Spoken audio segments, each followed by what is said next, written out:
And we're live. 5, 4, 3, 2, 1. Committee on Community Development, Tuesday, December 29th, 2020. Councilmember Gollenbach. Here. Councilmember Farrelletto. Here.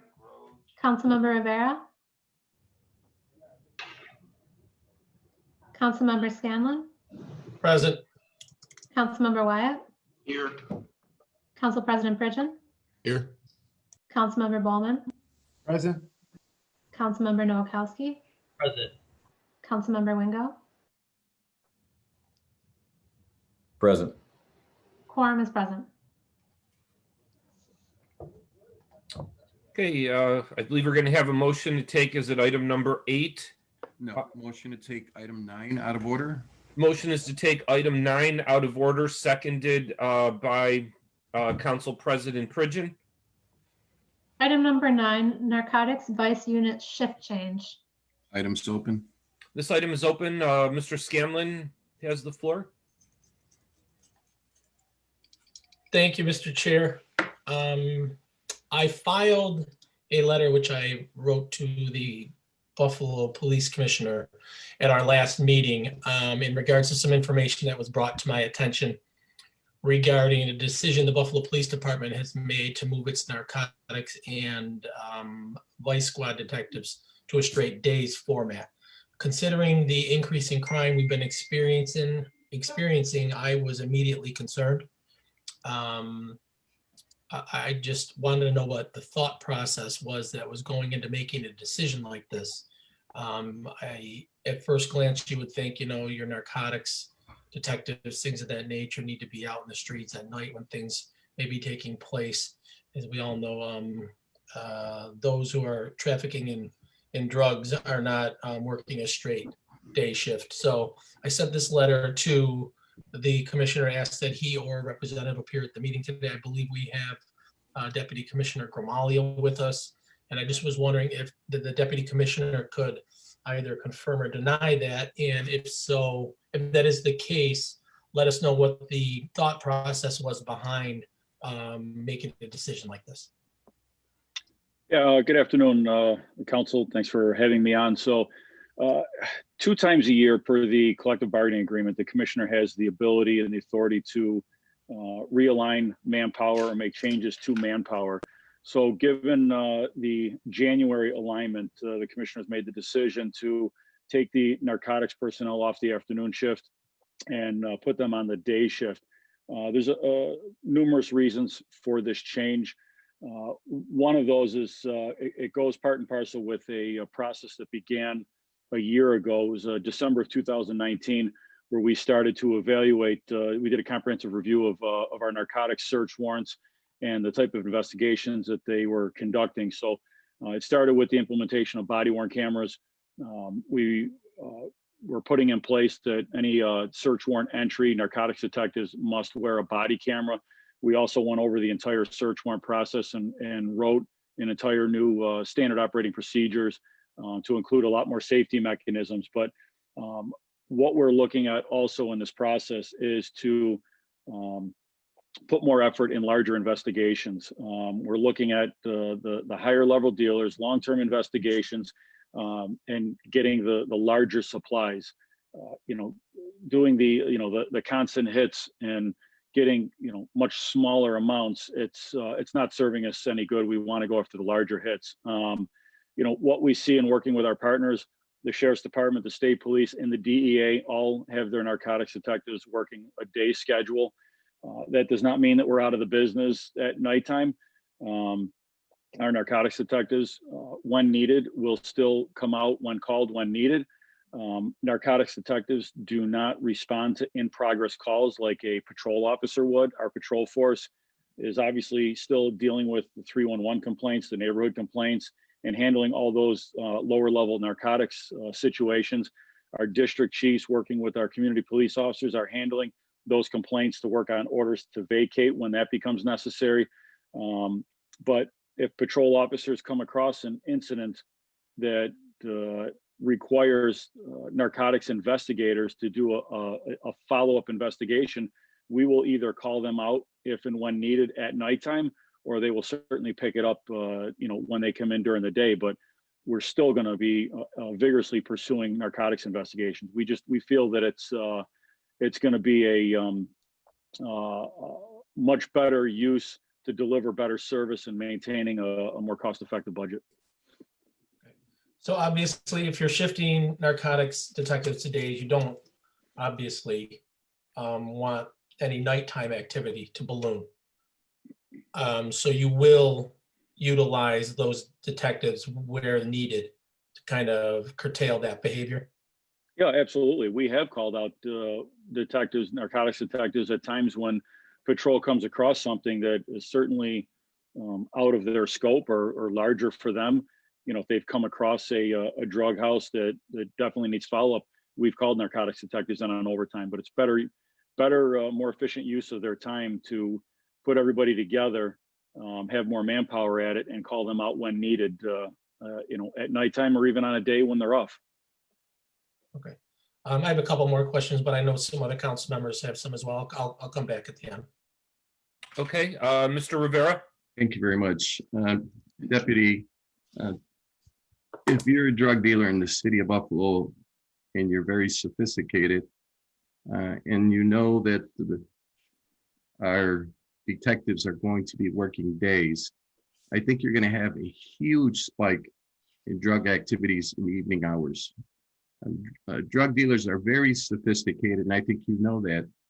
They have attorneys, they have information, they have intelligence, and they are going to take advantage of any opportunity that is given them. And if they know for a fact that detectives are going to be primarily assigned 2 days, you're going to see a spike in drug activities in the evenings throughout the city. There's no doubt in my mind that we'll get complaints about drug activities like never before in our housing developments and on streets and corners where they're actively selling drugs. Because the commissioner can do this twice a year does not make it a good decision. I am concerned about this decision. I've worked narcotics for many years. Our surveillance, primarily in the evening hours. Intelligence you get in the evening hours as well. Not just on days, you get them during the evenings. Because drug activity is happening mostly, and if you look at stats, because that's something, when you make decisions like this, I like to know what information do you use to base this decision in terms of changing manpower from days, from nights to evenings? I mean, is there any data, any information that would give us some reasons to say, hey, this is a good idea? I don't see it. It's a policy decision that's made contractually, perhaps to save money, but it's not the best decision. I believe that you're going to see a spike in drug activities in the city of Buffalo. And not only with drug activities, when you have drug activities, you have other things that happen as a result of that. You have robberies, you have shootings, you have homicide. All that has potential to go up because of this. And I'm concerned about it. I mean, it's not something I take lightly. I see the drug activity in the evening hours when I'm driving out. I mean, they're hanging out in the corners very boldly. They're out there and cars go right by them.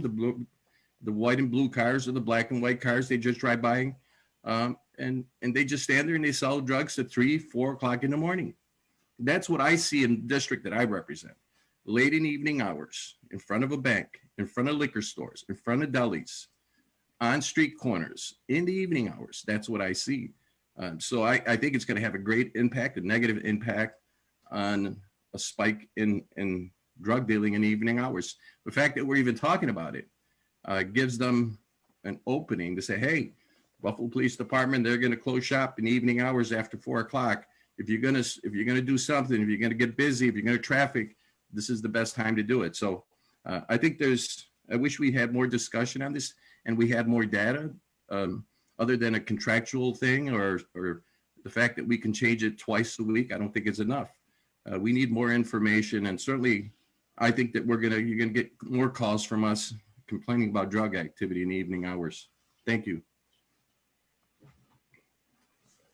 Okay, thank you, Mr. Rivera. I want to thank both of my colleagues for bringing up some of the concerns that I also have. But I'm sorry, Mr. Wyatt, did you want to speak? Thank you, Mr. Chair. Yeah. Deputy, where did you all get this idea? Was this something that came from another city, or just that your internal conversations caused you to do this? Well, we've been looking at the agencies that we work with. Like I said, the Sheriff's Department, State Police, the DEA. There's other municipalities that have significantly more manpower that can run a significant larger narcotics detective operation. But like I said, our narcotics detectives are not responding to calls in progress. They're doing the follow-up work. They're working with their informants. They're working with informants that are gathered by our patrol officers. Our patrol officers are handling the day-to-day response to the corners and the other sales operations. But our narcotics detectives, they're investigators, and we're looking to get to the source of where these corner dealers are holding their supplies, getting their supplies. We've looked at these other agencies and they're getting, significantly larger scores. You don't see, this is more about quality than quantity. And we're using our narcotics detectives to build those quality cases to get larger scores. You see, when you have a spike in overdoses, one of these agencies, or even if it were us, to get a larger fentanyl or heroin seizure, then you see where the overdoses go down. You see where the supply starts to dry up and you see less of those. We want to take more of those larger seizures and get higher up the food chain. So we want to use our investigators to be investigators. It's not their job per se to do street corner rips and take down drug corners. These lower level offenses are, with the bail reform, they're automatic appearance tickets. They're literally walking at the corner at the scene of the arrest. If it's a misdemeanor due to bail reform, we want to use our investigators smarter, more efficiently, and take down larger operations. And our patrol officers will continue to do what they do. So is this what you said you're partnering with the Sheriff's Department? Well, we have been. I mean, we've worked with the Sheriff's Department, the State Police, and we have detectives that are embedded with the DEA as well. They all work a day schedule, but when they're needed, they come in. So like I said, we feel be a more efficient use of our manpower pooled together to conduct these investigations, and we'll bring them out at night if and when we need them. So are you saying that the State Police and the Sheriff's Department, this is what they're currently doing? They're staffed on those, yes, and they come out when needed at other times. Yeah, I do have some concerns, and especially in the district that I represent, I'm already getting concerns from people regarding the bail reform issues when someone calls the police on someone and all of a sudden they see that person the next day. I mean, this is something that is really unsettling, and of course, I don't know the expertise that you all have in doing your job, so you have to trust it. But, if my colleagues are bringing something up like this, it's something that, to me, it resonates in my district. And so therefore I have a concern because, again, I have seniors who are just really unsettled with, as you talked about, the bail reform, where, you call the police on someone that's been knocking on your door, someone that's been walking in your yard, committing larcenies and things, and that person is out, the next day. So it's definitely a concern. So making this strategic move is, again, that's problematic, and we don't want it to come back and bite us where we have more problems. So, okay. I will tell you that they're not walking out the next day. They're walking immediately. They're getting appearance tickets and they're getting out immediately. And that's kind of the change that occurred after January 1st. So it's an uphill battle, but we want to start taking down, and we've been going through this process for a year of wanting to take down larger operations. Thank you, Deputy. Councilmember Bowman? Thank you, Mr. Chair. Deputy Commissioner, I hear what you're saying, and I'm just a little concerned with the shift of, if I understand, going towards, the kingpins and higher, reward raise, but I do have people standing on the corners in the neighborhoods, houses that have significant activity. And I feel like if we make this shift towards only going for the higher reward situations, we leave our residents in the neighborhood in a position, and it happens. People see a drug house and we can't effectively take care of it. they move out of our neighborhoods, and it's just a domino effect. So I'm just a little concerned with that shift potentially in policy. So I just wanted to go on record and say that. Thank you. Council President Pridgen. Thank you, Mr. Chair. Just a couple questions. I may have missed this in the discussion. Has this been done, Chief, in the past in this department? Not that I'm aware of. I believe, I think at one time they were moved to a different schedule, a little off of what there are now, but contractually we're on an obligated schedule time. So, we don't want to, publicly get into narcotics detectives' actual hours that they work and staffing size. But if I recall, several years ago, before my time in this office, they were shifted to a different work schedule. And then they had to go back, I think, to the schedule that they're currently on. So we are bound by contractual shift. I mean, we would certainly like to, adjust the hours, but we can't do that without bargaining with the PBA. And is this a best practice for a law enforcement agency of our size, not comparing it to DEA or others that they do a specific job, but a metropolitan police force? Is there any best practices out there?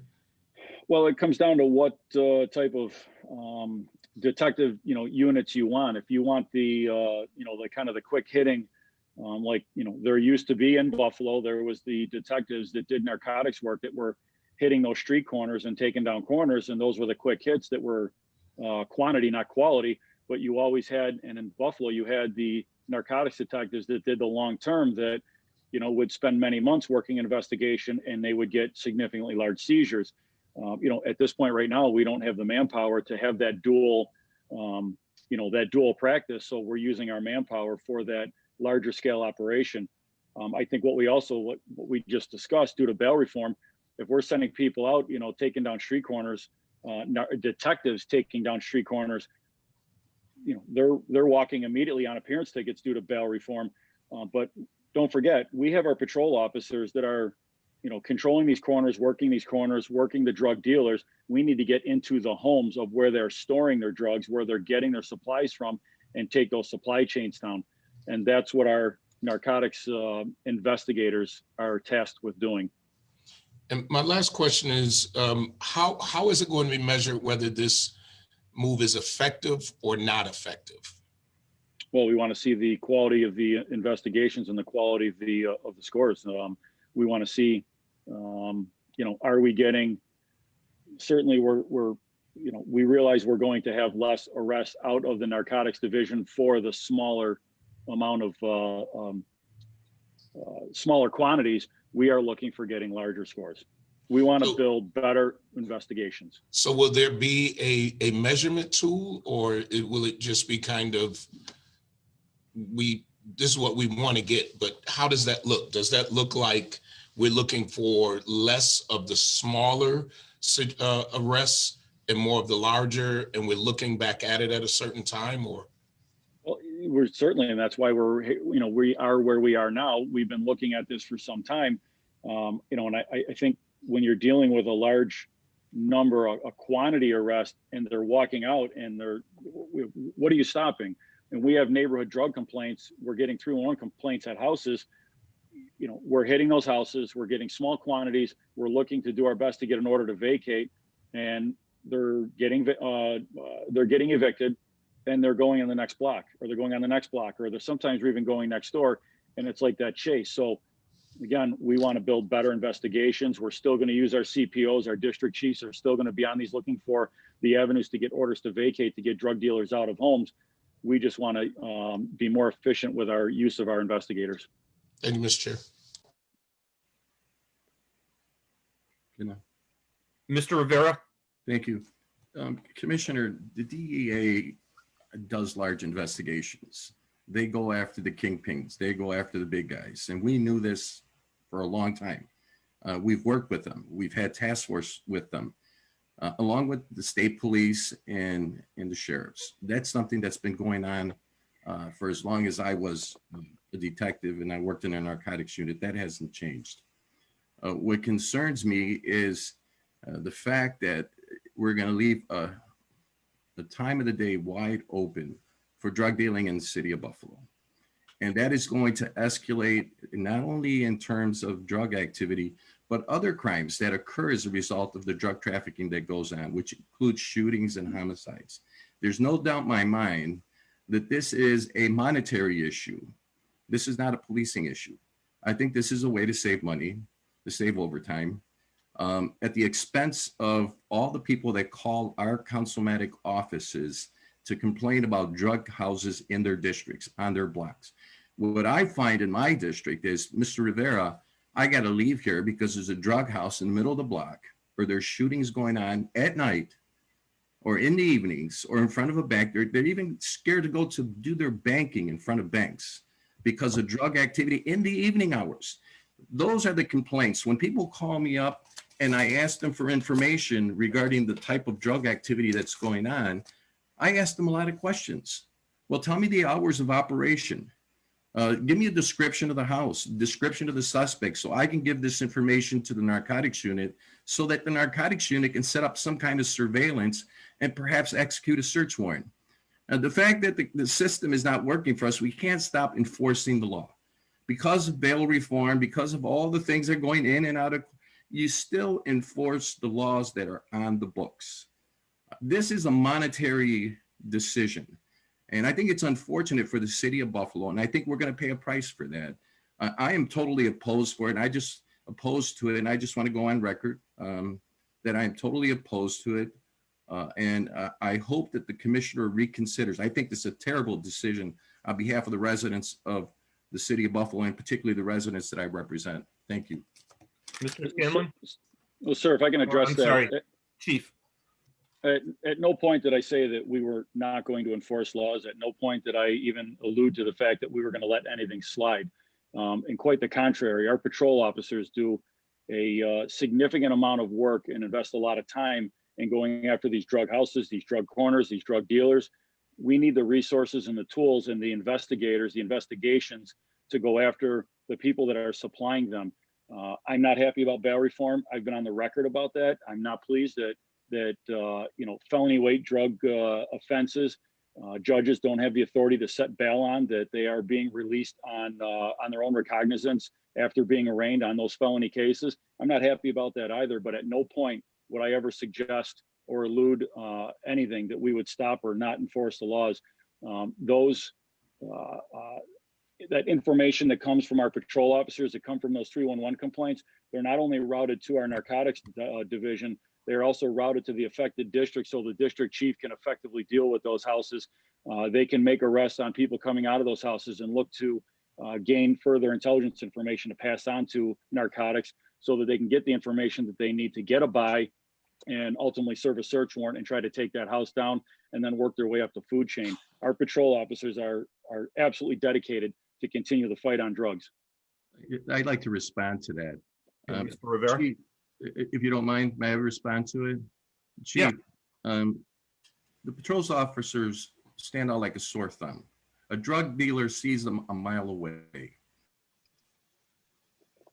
have cell phones, they have ways. It's bad enough a surveillance car to get through, but police officers in uniform, dressed up, the drug dealers see them a mile away. They know when to shut down if they see a blue and white car come down the street. They know when to close down for a half hour, 5 minutes, or 2 minutes. When you're talking about patrol officers, they do a great job. But they're answering 911 calls. They're going from one call to another. And sometimes they don't even stop to find out what's going on at the drug corner because they're too busy responding to 911 calls.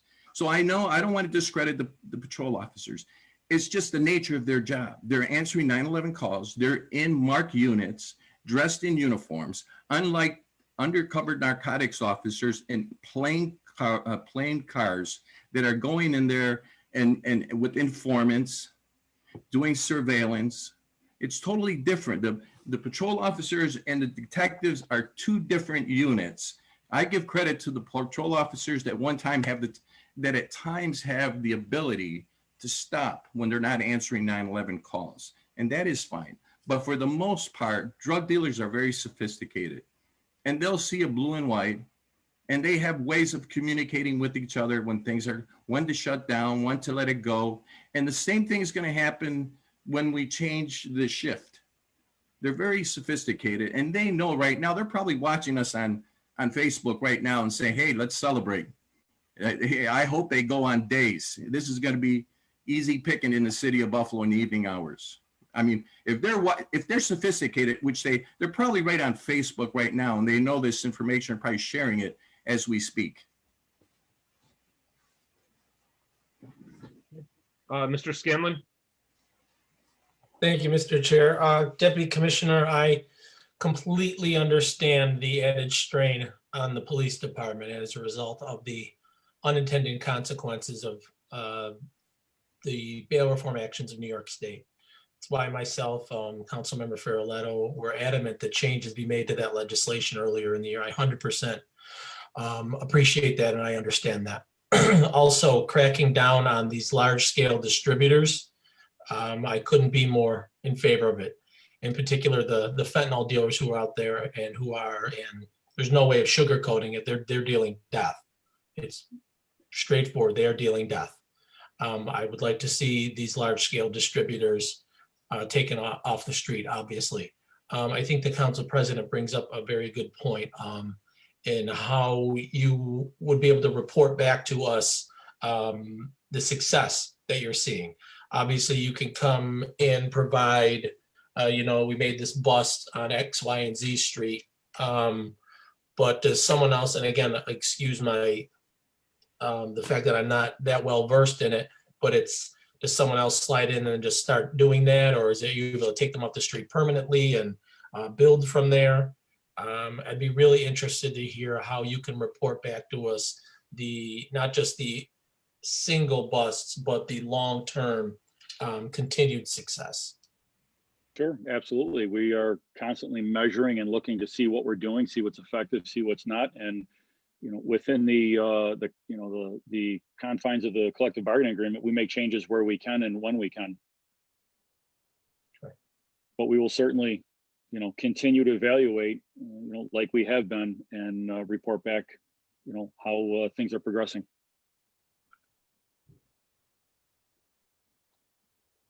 You done, Mr. Scanlon? Yes, thank you, Okay. Mr. Chair. Yeah, I want to thank my colleagues for bringing up some of these issues. And I want to thank Chief for bringing up the problems that the Buffalo Police Department deals with, with the bail reform. I have received phone calls for the past year from people complaining that the police came and they saw some guy with, marijuana or drugs or whatever, and they spoke to him and they walked away. And when I've explained to them that, well, this is part of bail reform, they don't get arrested because it's a small amount or whatever. I have residents who are incredulous about this. They've said, I've had residents that have said to me, I saw the police show up and it looked like they handed them a ticket.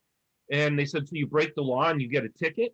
And, I didn't have the heart to tell them, well, it's not really even a ticket. It's an appearance ticket, most likely. In that the police leave and they're almost immediately back to doing the same things that they were doing before. And as I think Mr. Bowman and Mr. Scanlon said, we have residents, and I've had residents that told me, I'm leaving Riverside, I'm leaving Black Rock, I'm leaving Buffalo because I don't feel safe. I won't have these problems. They will in the suburbs, but they think that they won't. So I think that one of the concerns that I have, and I want to talk about it just in a slightly bigger picture, everything that New York State or the city of Buffalo does in regards to policing is going to have an equal but opposite reaction.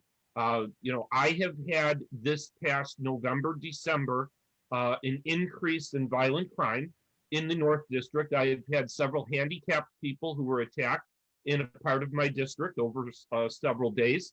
Earlier this month, I have had people in all parts of the district, including my North Buffalo part of the district, be accosted by gang members. And I have people that are calling me up, just absolutely livid that, quote unquote, the police aren't doing anything. I do believe that the police are doing things. I believe that the police are attempting to find who these people are. My concern is that whatever we as a council do, or whatever this council does, is going to have an impact on policing in our district. And we talk about, doing certain reforms. And the reason that I have asked a lot of questions and not jumped on board the quote unquote reform movement is because I want to know the impact of these reforms. I want to know what's going to happen. And my greatest fears have been, coming true this past month. I mean, I had a young man from Black Rock that got attacked. He's mentally handicapped. He's now afraid to leave his house because there was a gang of kids that attacked him. I'm not sure why there's an uptick in violent crime this month as compared to a year ago. I have my suspicions in many regards, and I think it's because we've handcuffed the police department in many regards. But I also want to echo the sentiment of a couple of my colleagues. I am concerned that if we have narcotics working only certain times, that these sophisticated drug dealers are going to notice.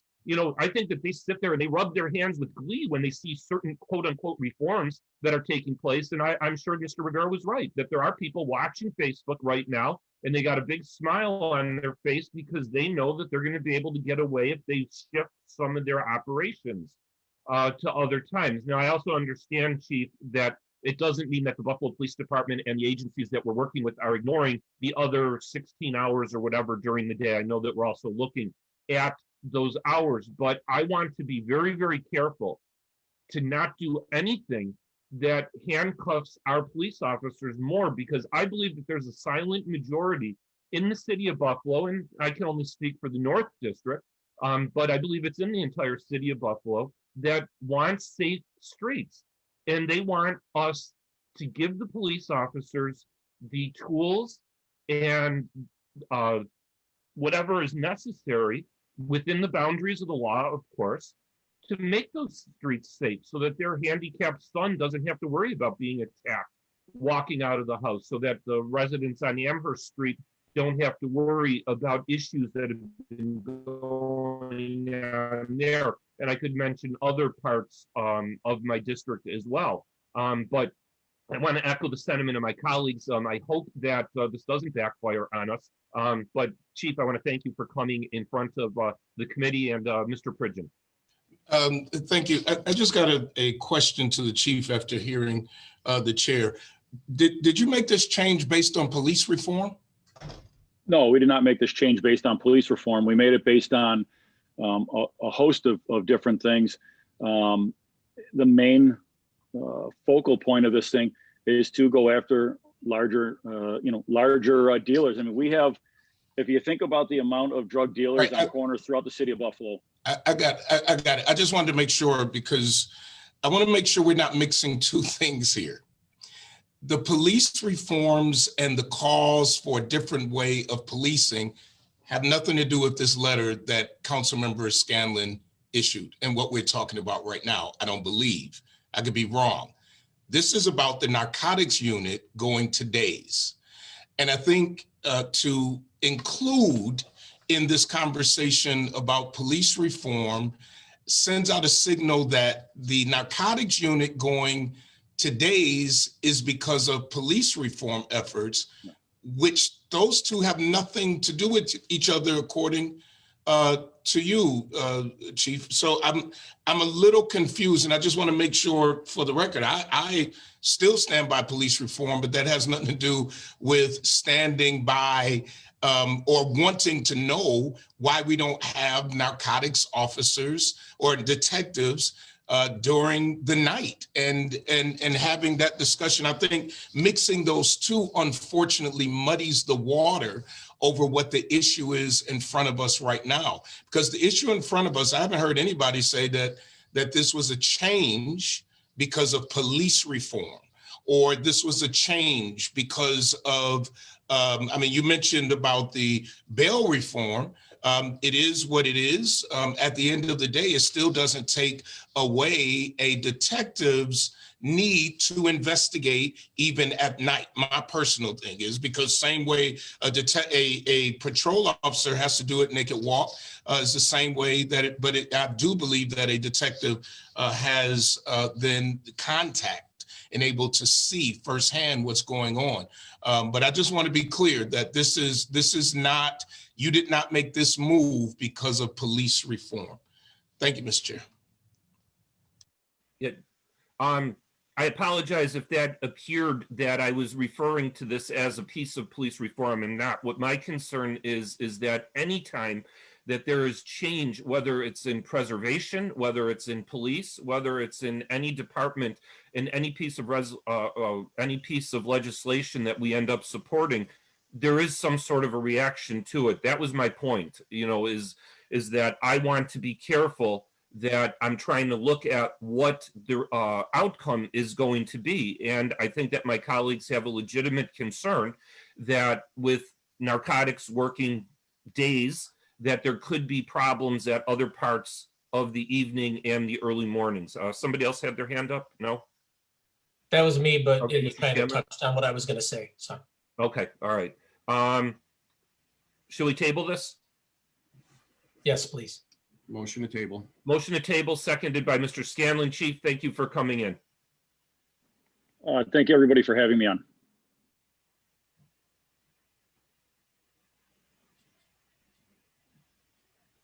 No other items? Item number 1, DDA extension for 321 Olympic. Items open? Okay, this item is open. Mr. Wingo, I believe this is Maston District.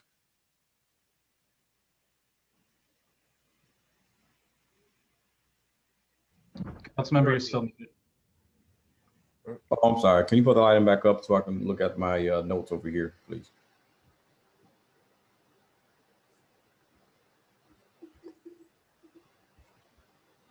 Okay.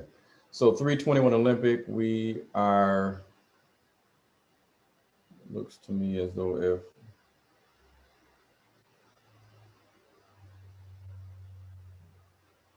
I don't see this on my notes. So I'm going to say that we just leave this one on the table. Put that on the table until or send that without rec, Mr. Chair, until my staff puts it in the notes. But as far as items 3 and 4, though, I know we'll get to those in a moment. Please table those when we get to those. Motion to send without rec. Motion is to send item number 1 without rec, seconded by Mr. Pridgeon.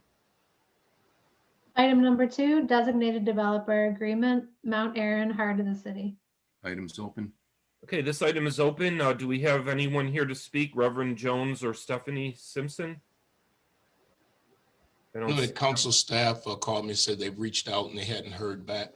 So we'll leave it on the table, and only because that's been the process in Ellicott that the developer would come to this committee. So we'll leave it on the table until they can appear. Motion to table. Okay, motion to table, seconded by Mr. Wyatt. Item number 3, report of sale 23 Grider. Motion to table items 3 and 4. Motion to table items 3 and 4, seconded by Mr. Farrelletto. Item 5, report of sale 192 Lisbon. Items open. This item's open. Mr. Wyatt? I think it's University District.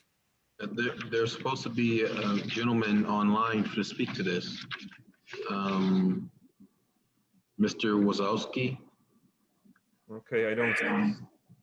Okay, motion to table. He's not here. I did have a quick question. Mr. Rivera. I had a quick question on 192 Lisbon Avenue, if possible. Okay. Chair, Mr. Chair. Yeah, Mr. Cotton, go ahead. Sure, thanks so much. So I'm a University District resident and just had a quick question. When there are multiple applications in for the same property, is there any preference given to proposals where it would be owner occupied, or is it basically just a first come, first serve decision on that? Well, Darren, I'm not sure. This was sent to us by the Department of Real Estate, and they basically vet the process. And so I did talk to Hope, And she said that this individual had the means to do that, to handle this. So that's the only thing that I'm aware of. I don't know if there's another layer of the review process. So you'd probably have to talk to real estate. Okay, thank you. Mhm.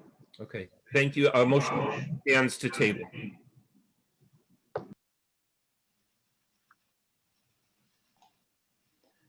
Item 6, unlicensed wholesale real estate.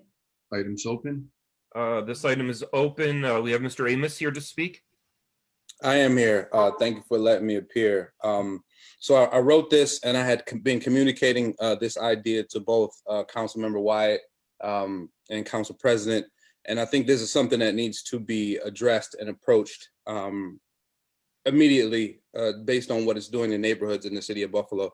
I hear a lot of conversation about protecting neighborhoods from crime. And this, although it's not a crime, it's just as dangerous to the people in neighborhoods because they're being preyed upon by individuals with greater means and greater resources.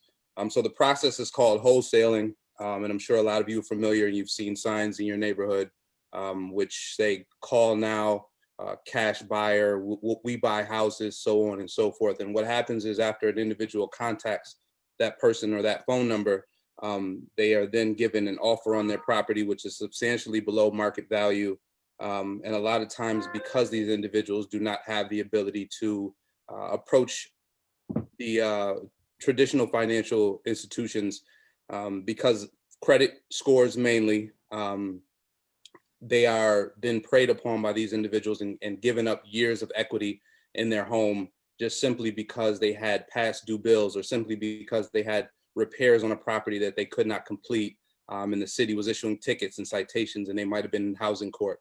These individuals use lists like that as well as driving through neighborhoods to actually find people who are going through divorces, people who've had a death in the family, and then approach them at a point when they're at their weakest. There's other municipalities and that have taken charge and kind of wanted to curtail this activity.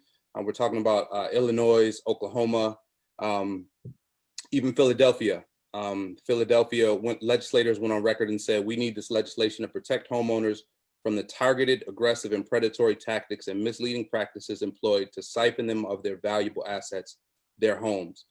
In Philadelphia, they also require full disclosure, prevents these groups, these wholesaling groups or individuals from hiding behind LLCs, so you know exactly who they are. They have to register with the city.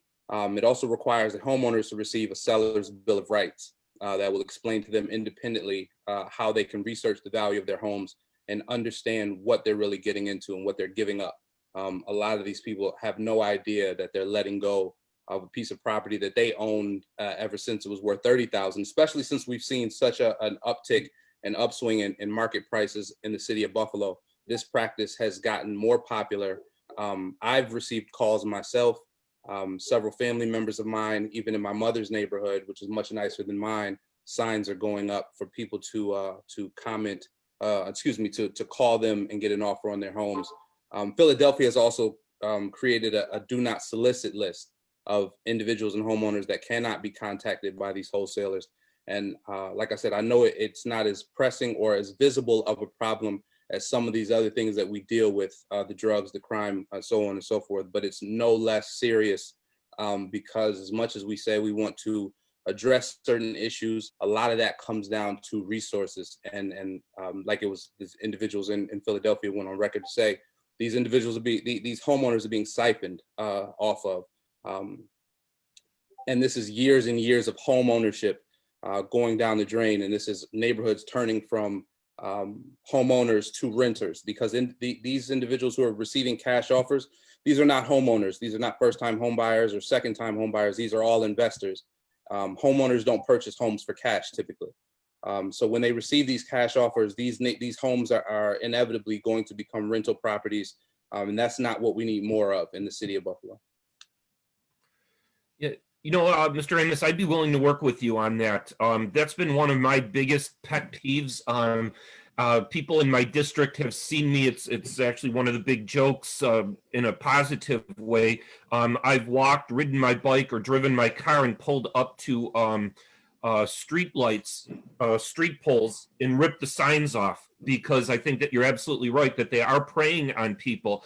I met with Louis Rodriguez from La Última Hora because he had some concerns that there were especially Puerto Rican residents that were in my district and other parts of the city of Buffalo who were being unscrupulously sent letters in Spanish, asking them to sell their properties. And I worked with Louis with a couple of residents in my district because, they weren't thinking the next step, as you were mentioning. Oh boy, I bought this house for 30,000. I can sell it for 100. Well, then where are you going to live? Yes. What's that next step? And, the concern is that especially when you get older residents that very trusting and sadly very trusting, and then you have unscrupulous people who are contacting them. Just this past couple of days on one of my, I think it was the Riverside page for the North District, there were a bunch of people that were complaining about letters that were sent out, asking them to buy the properties or to sell the properties. So, I would love to be able to do something to give it some teeth, because you're absolutely right. These are residents that are living in my district that are owner-occupied residents, and these unscrupulous people who are trying to get these properties from them, in my opinion, are going to end up being very, very bad landlords and not care who they rent to, and so on and so forth. So I would be very, very interested in working on something with this. And Mr. Scanlon and then Mr. Pridgeon. Thank you, Mr. Chair. I want to thank Mr. Amos for bringing this to us. I had a firsthand account with this just a couple of weeks ago. My mother called me one day and said, this person called their house looking to get a hold of my sister regarding her property in reference to her address. Yeah, they're using skip tracing tactics. Yeah. So I said, okay, well, give me the person's phone number. And I called the person and I went through the motion with them to see exactly what they were up to. And it's very clear, very quickly became evident what they were up to. And I was forced to kind of read them the riot act and instruct them not to ever call this phone number again, or my parents' phone number. And again, so I could sitting there, could so easily see an elderly person who's maybe easily confused by the process, or someone who with no knowledge whatsoever of the real estate market or how it works could be very easily scammed by one of these people. And as Mr. Amos referenced, the financial toll this can take on people is incredible. For many, many, many people, their home is their largest investment. And to have that taken from them at a lesser value, it can just be completely destructive to them. It can completely destroy them. So again, if you're looking for any support, Councilmember Glumbeck, I know you referenced other council members earlier you've been speaking to about this. If I can assist in any way, don't hesitate to reach out. Thank you. Mr. Pridgeon? Thank you, Mr. Chair, and I agree with the chair and what he said, so I'll be shorter because he said almost all what I was thinking, and with Councilmember Scanlon and others. There are fines, by the way, for those signs that are up. A lot of people don't know. So when you take them down, don't just throw them away. Write down or take a picture where you took them down from. And our office actually takes them down to permits and inspections. The phone number is contacted, and then the permits and inspection tries to find an address and find the companies. We've been through it in Ellicott and joined with Councilmember Crystal Peoples-Stokes when a developer was actually doing this. It wasn't a silent person that we didn't know, and was actually doing the same thing that Mr. Scanlon and the chairman just talked about, a whole street. And people were actually selling their houses for $50,000 and $60,000. And we held a community meeting for that street and the area and gave them the resources. And the last house that sold on that street sold for over $250,000. And this was 5-6 years ago. So it's happening from the development community. I join my colleagues who are saying, I'm right there with you. I think something does have to happen. I just recently somebody put a sign up right on my corner, right where I live. We buy houses. And I took the sign and I came back and I did kind of like what Mr. Scanlon did, Councilmember Scanlon, is I called the number and went through the motions. Well, how much? What do I do? And then I said where I was calling from and told him, got his name, got everything that I need to get, and then delivered his sign to permits and inspections, because they will give you a contact if you ask, because they think they've got somebody on the hook. So I encourage not only other council members with that information, but also the general public. So thank you, and I agree with them. I work right along. Thank you. Mr. Bowman? Thank you, Mr. Chair. I just wanted to commend Mr. Amos on this. Is great presenting the problem, but also giving a lot of ideas and solutions for this. I thought I was the only one, pulling signs down in the Lovejoy district. They actually put them a little higher because they know I grab them, but I'm pretty tall and I grab a shovel and pop them off, so not too bad. But very interested in working with you. I've been an agent and a realtor and a broker for about a decade now. And I think, talking with Buffalo Niagara Association of Realtors might be a good idea too, as far as your comments on contractual and the wholesalers. Realtors are heavily regulated, and there's a very strict things we have to adhere to. So there could be some potential to get some good information from them as well. So looking forward to working with you on this. Thank you. Thank you. Mr. Wyatt, did you have your hand up? Yes, thank you, Mr. Chair. I want to thank Jason for putting this forward. He and I have had some conversation for some time about this issue. And when I talked to him, he was very passionate about it because he understands the impact to the minority community as this takes place.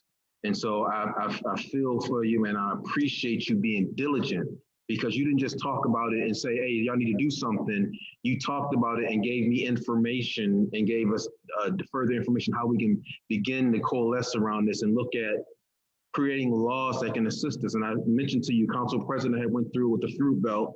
And so that in my mind, that was the predatory aspect that I heard of people selling their property for much less value than what it was worth. And so that's something that, again, piqued my interest.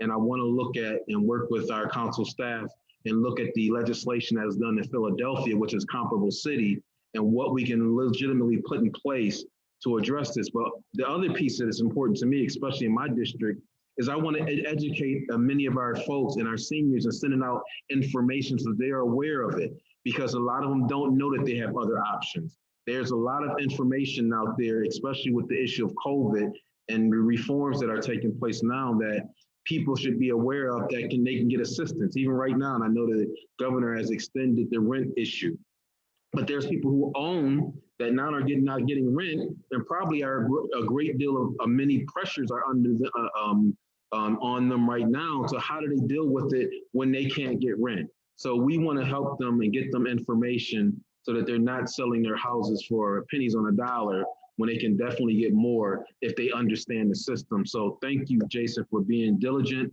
I want to make sure that the chief of staff is working with you and putting forth something, as well as, again, educating the community, because I didn't know, Council President, that we need to get the signs and take them to permits because of the fines and things. So we're going to follow up, because I know in the University District, there's been numerous signs all over, just like Brian, Councilmember Bowman said, in his district, because we kind of overlap. But we definitely need to address this and address it now before these predatory individuals take advantage of our people who are vulnerable right now in our neighborhoods. But again, thank you, Mr. Amos, for your diligence. Thank you. Okay. So, Mr. Chair, we're gonna table this, and I'm gonna talk to our chief of staff to work with Mr. Amos on getting some legislation for it. Okay, and I'm on board as well, council member. Okay, All of thank us. you.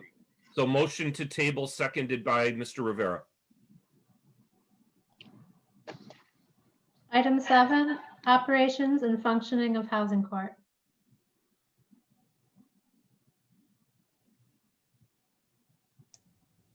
I believe that's being tabled. Yeah, motion to table seconded by Mr. Scanlon. Item number 8, emergency placement of bollards for Niagara Square. Items open. This item's open. Council President Pridgen. Thank you, Mr. Chair. This is an item that we've been talking about. Definitely before our present commissioner was in place. And that is a way to stop traffic from parking in Niagara Square. The city spent a great deal of money in rehabbing that area, making it beautiful. We know that there was a terrible accident, and I want to be clear, that wasn't because of ballards. That was just an accident. This is more of the people who continue to park in the square. We just had an incident I saw in the news where elected official shows up to a rally, parks in the square. People are continuing, the news media parking in the square, although we have made provision for news media vehicles right in the front of City Hall. And so we continue to see it. I know there's some authorized parking in the square, for instance, the people who work on the garden there, and when the administration allows the food trucks. However, we continue to see, and I can see the square right from my office, people who are continuing to utilize that as a parking lot.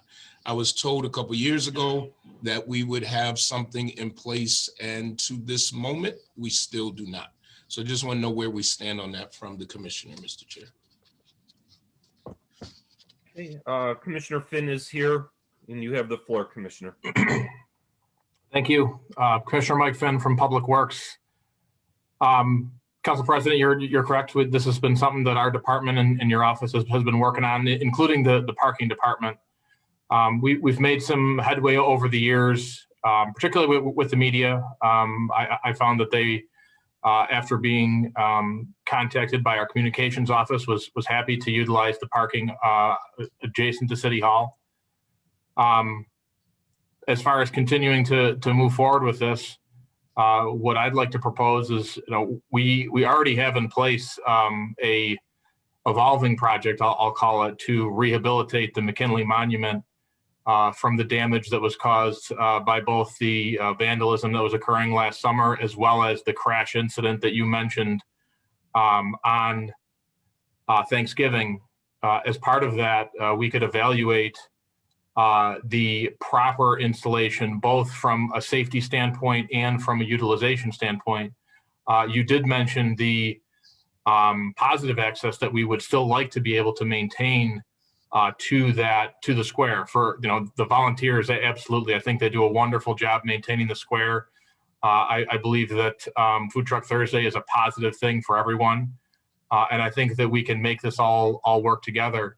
The project that we have ongoing to rehab McKinley Monument from the damage would be a good bucket to put that into, because that's going to involve all the proper stakeholders, the Arts Commission specifically, as well as others who may have guidance that we could use for the so that we're being respectful from a historic preservation standpoint, and then submit the findings to yourself and all of the stakeholders who would be involved in this.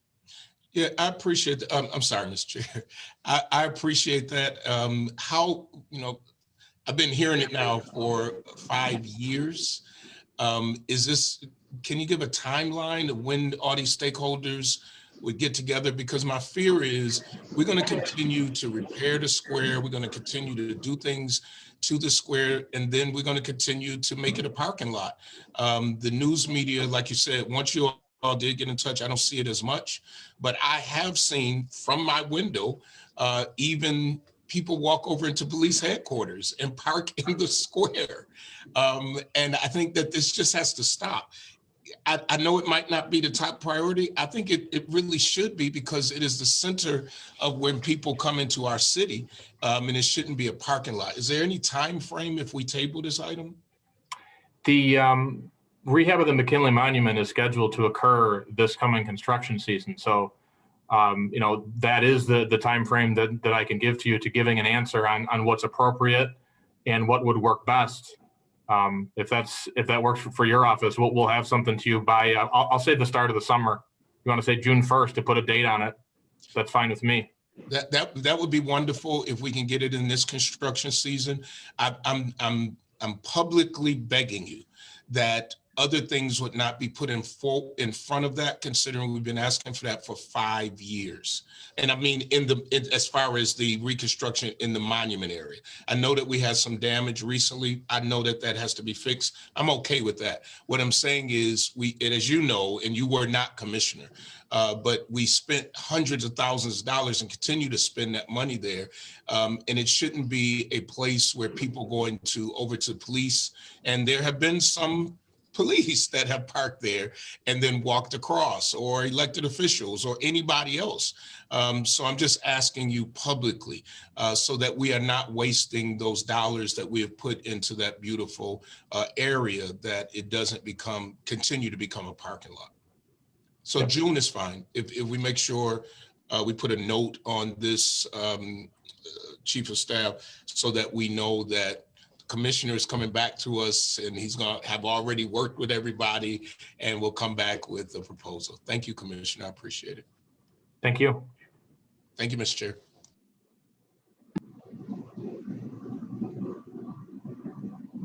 Like to table this?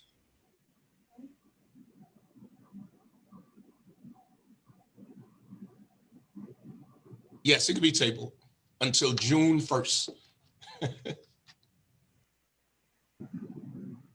Take from the table items 13, Okay, motion to table 13 and 18. seconded by Mr. Rivera.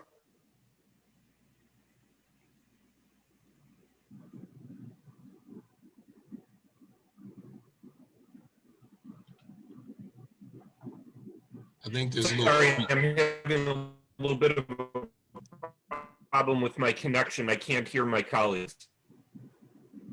I think they were trying to take item 13, open item 13, take it from the table, Mr. Chair. Item 13 and 18. I'm not sure if the chair can hear. Yes, I can you hear me now?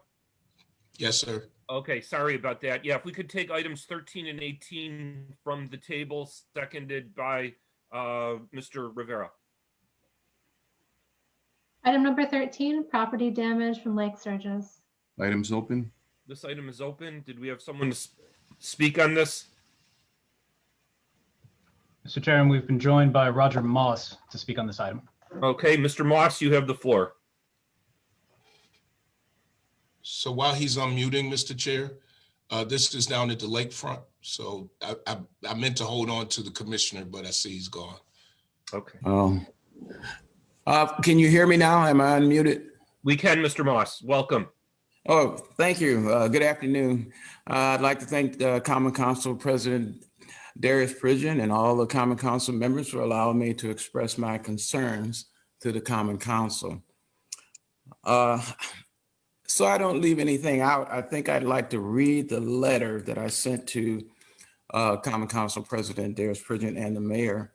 So that I won't leave anything out, I'll read the letter and then I'll take your comments. My name is Roger Moss. I'm the HOA Board President at Harbor Point Village Commons. We are concerned with the recent lake surge events that have negatively impacted our community on at least 6 occasions. The events I'm referring to involves lake debris which accumulated along the lake shore between the bulkhead next to Harbor Point's Common Terrace and LaSalle Park.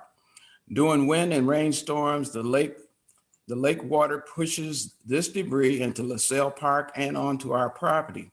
There have been severe damage to some of our units, doors blown off, patio enclosures destroyed, air conditioning units ripped from their foundations, hardwood floors damaged by flooding on the first floor of almost every unit.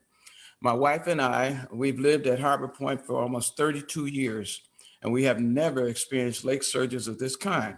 It seems to have started on Halloween evening, Halloween night 2019, when the break wall was damaged by a storm. The most recent storm in October of 2020 makes about 5 or 6 times this has happened to us. Each time it happens, it costs our HOA $5,000 to $6,000 to clean up the debris.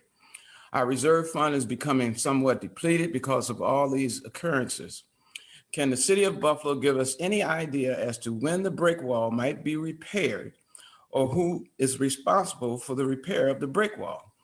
Based on news reports from November 2019, Mr. Bob Rimmer, Chief of Operations and Technical Support Section of Army Corps of Engineers, stated that waiting to make the repairs was not an option. Without the repairs, you will have waves, large waves hitting the shoreline, and any structures directly in its path. You will have severe erosion to shoreline, and any structures along the shoreline will probably be damaged. An additional news article quoted Senators Chuck Schumer and Chris Gillibrand, stating that the cost would be approximately $15 million to repair and that FEMA would be asked to step in. In addition, this debris that ended up in LaSalle Park along our fence line has not been removed and has clogged one of the drains in the park. Because of this drain is clogged, the water between our property and the park does not drain properly. We do not know what to do in this battle with these storms. I called City Hall last year when these lake surges first started and was pretty much told we were on our own. That city had no place in picking up the debris. We are appealing to those in power and who have some influence over expediting the repair of the break wall and who are maybe able to assist us with the debris cleanup when these lake surges occur. I just want to add one other little thing.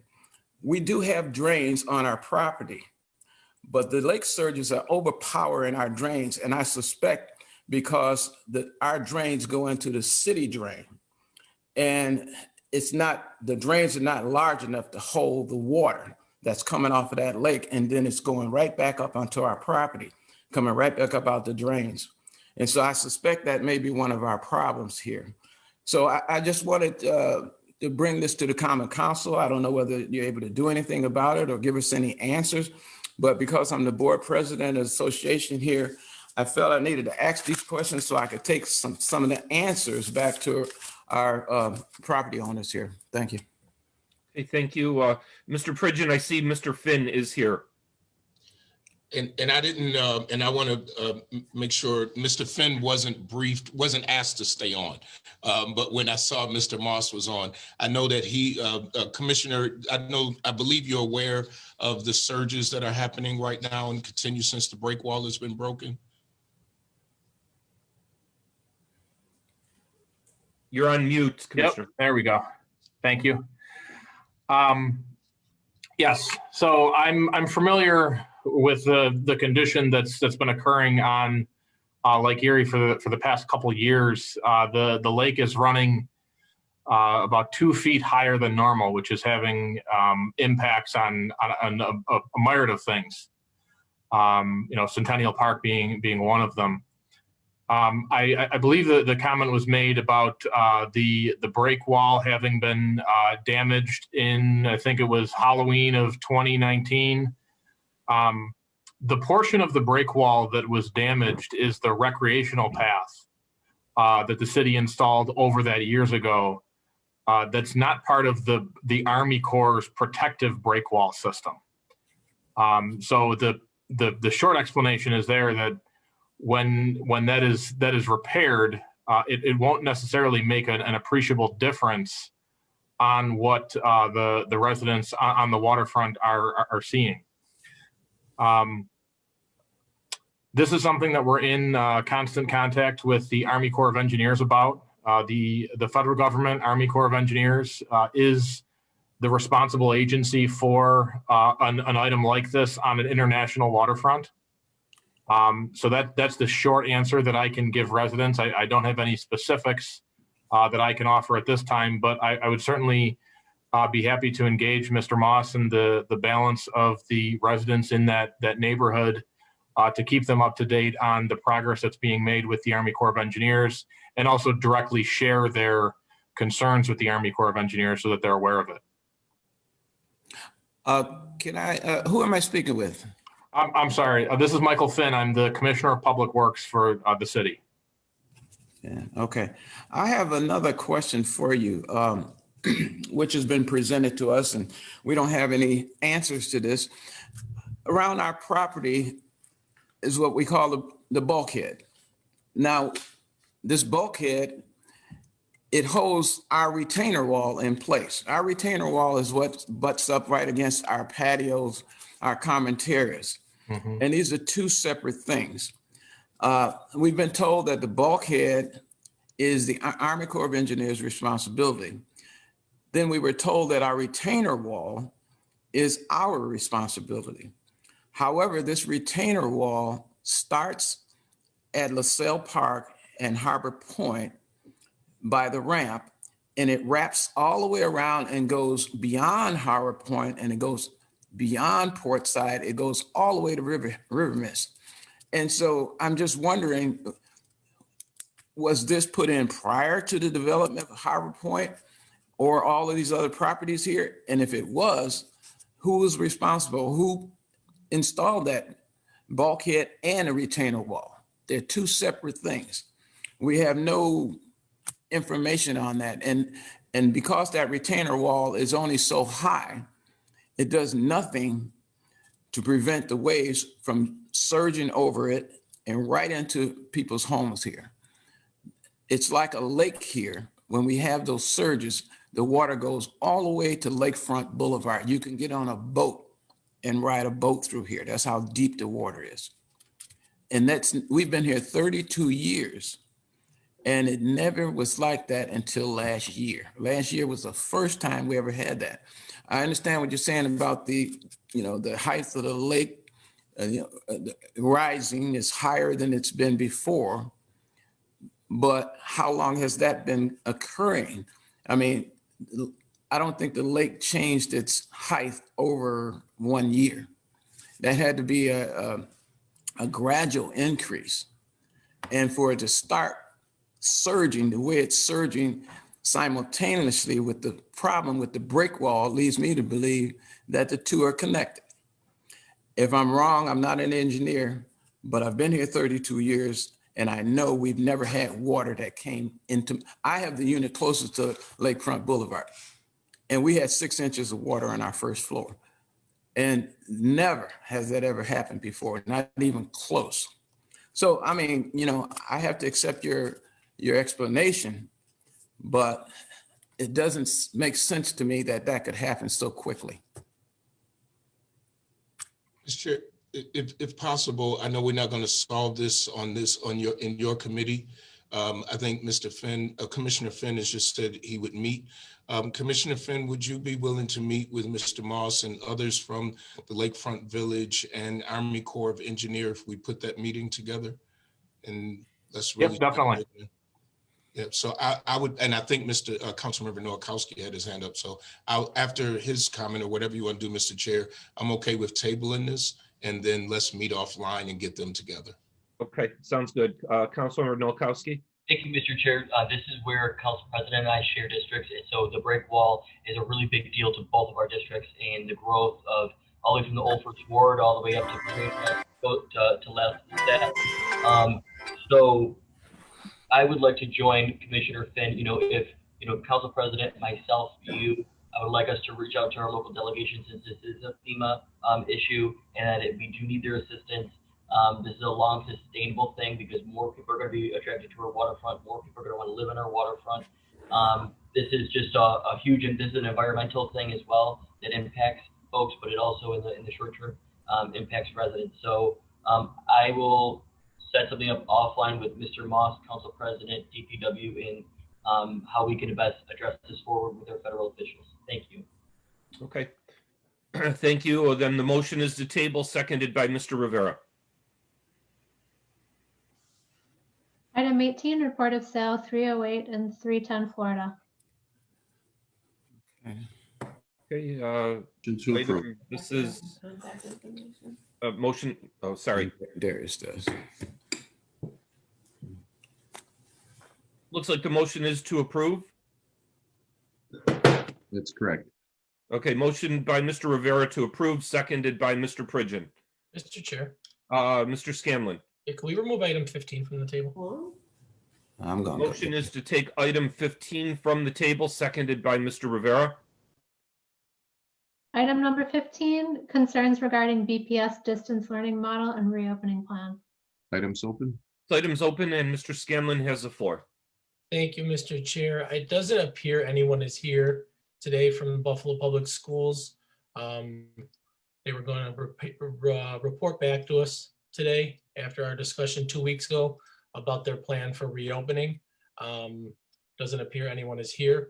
You know, I did see that they began the process for their phase 1 reopening for very small portion of the student population to return. However, I don't think it's anywhere close to where we need to be. I'm still hearing from a lot of parents who are not being communicated with.